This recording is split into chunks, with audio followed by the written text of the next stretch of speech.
Hi friends, இன்றைக்கி என்ன பார்க்கலான்னா எருக்கிலை கரைசல். இந்த எருக்கிலை கரைசல் எப்படி தயாரிக்கணும்னா 9 லிட்டர் தண்ணிக்கு 1 கிலோ இலை பயன்படுத்தலாம். எருக்கிலை இலையோட பூவு, காய், தண்டு, இலை எல்லாத்தையுமே ஒரு கட்டு வச்சு துண்டு துண்டாக கட் பண்ணி போட்டுடலாம். இது வந்து 30 லிட்டர் பக்கெட்டு. நான் 3 கிலோ இலை எடுத்திருக்கேன், மிச்சத்துக்கு தண்ணியை நிரப்பிட்டேன். மொத்தம் 30 லிட்டர் ஆச்சு. இதை வந்து நம்ம ஈவினிங் கம்பு வச்சு நல்லா கிண்டி விடணும். இல்லைன்னா இலைகள் மேலேயே தங்கிரும், இலையில் உள்ள சாரெலாம் கீழே இறங்காது. டெய்லி சாயங்காலம் கிண்டி விடணும். இது வந்து 5 நாளைக்கு இதை ஊற வைக்கணும். 5ஆவது நாள் இந்த அளவுக்கு ரெடி ஆயிரும். இதில் உள்ள கழிவுகளை வெளியே எடுத்துகிட்டு நீங்கள் அப்படியே ஸ்ப்ரே பாட்டிலில் ஊற்றி நீங்கள் ஸ்ப்ரே பண்ணி விடலாம். அப்படி இல்லைன்னா செடிக்கு தண்ணி பாய்ச்ச ஈரத்தில் ஒவ்வொரு லிட்டரு ஊற்றி விடலாம். இது வந்து எதற்காக பயன்படுத்துகிறோன்னா போரான் சத்து குறைபாட்டுக்காக பயன்படுத்துகிறோம்.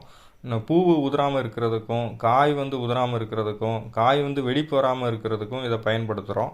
உங்களுக்கு இந்த வீடியோ பிடிச்சிருந்தனா லைக் பண்ணுங்கள், ஷேர் பண்ணுங்கள், சப்ஸ்கிரைப் பண்ணுங்கள். நன்றி, வணக்கம்.